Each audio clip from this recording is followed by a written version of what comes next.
Hello, I'm Matt. Welcome to WanderingUpward.org, Pollinating Sustainability. And today we are working with Okinawa spinach, which is one of my favorite leafy vegetables.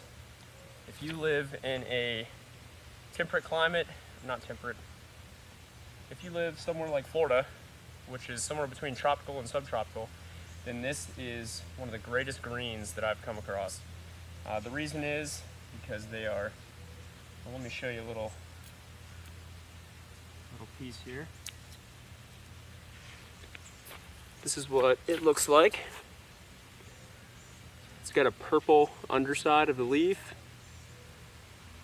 and kind of like jagged edges on here, and the leaves are good.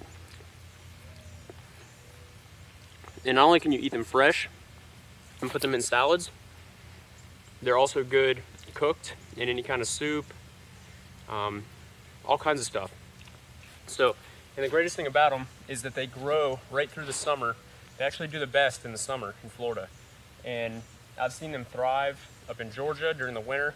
Well, not die in the winter and then thrive during the summer. So they should be able to stand the cold. They usually freeze back. These weren't covered, and we're in the beginning of spring right now, so they didn't even freeze back. So I think more people need to know about these. And what I'm doing today is propagating them so that we can plant them all over. I'm here at Kashi Ashram in Sebastian, Florida. We have a huge permaculture set up here. And I have just some cell planters here. And I'm going to show you how to propagate them. It's very easy. That's another great thing about them. They propagate very easily. So, I'm just going to take, see if you can see this. Well, you can't. I'll hold it up. What I'm doing is just getting a little stick, poking a small hole right in the middle so that I can stick the plant down in there. And then the piece that I just cut off here, I'm just going to place it down in there. I'm essentially just taking cuttings. So I just stick them down in there, and I would pull most of the leaves off, maybe leave a couple leaves right at the top so it can get some sunlight. But you want to pull, any leaves that you leave on here, they're going to sap water up into them, and then the water evaporates out, and they don't have a developed root system. They don't actually have any root system right when you put them in. So it's going to have a hard time keeping those supplied with water. So you want to pull as many leaves off as possible. I'll leave one little leaf on there. All right, so that was the end of the branch that I just put in there. But what you can also do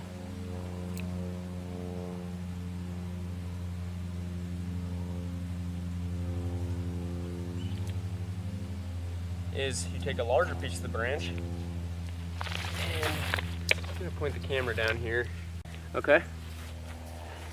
And what I do here, and adjust this too, sorry.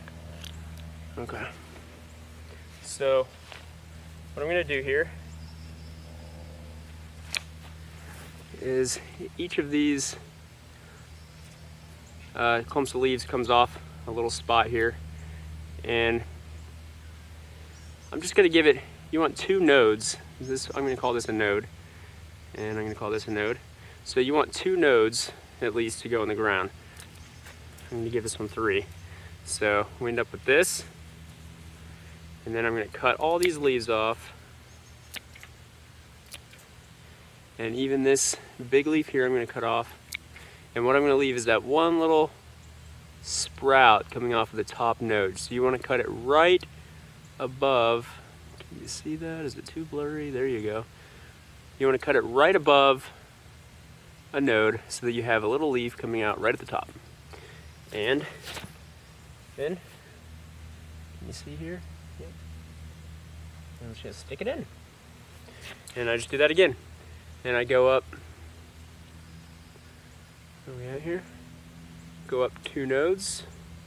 I like to give it at least 2 nodes. I'm saying 2, but 3 seems to be what I'm wanting to give it right now. So go up a few nodes, cut the leaves off, snip, snip, and I'm gonna pick all these leaves up and eat them because I like them. Snip. And what I ended up with was one tiny little leaf there.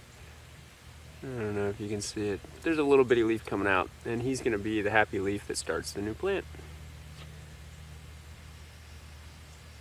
I'm gonna stick them maybe an inch or an inch and a half into the soil, and just go from there. I'm gonna fill up this pot, and then I'm gonna fill up another pot. And these are actually weak enough that you can just pinch them off with your finger.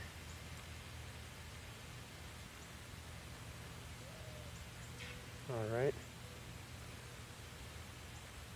Yeah. So there's another one. Yeah. So get yourself some Okinawa spinach and get it planted up. It likes full sun, but it also up here. It also does well in full shade. So very versatile, very tasty, very easy to propagate. Does well in Florida. As a leafy green, that's pretty much a miracle. So if you haven't heard about it, you've just heard about an amazingly great vegetable if you live in this area.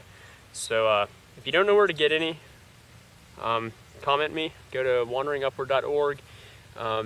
Comment somewhere on the website or contact me through there. If you live in the Central Florida area, I'm sure I can link you up with somebody that can get you some of these clippings. If you live elsewhere, good luck. You'll find them somewhere. Go on a permaculture website.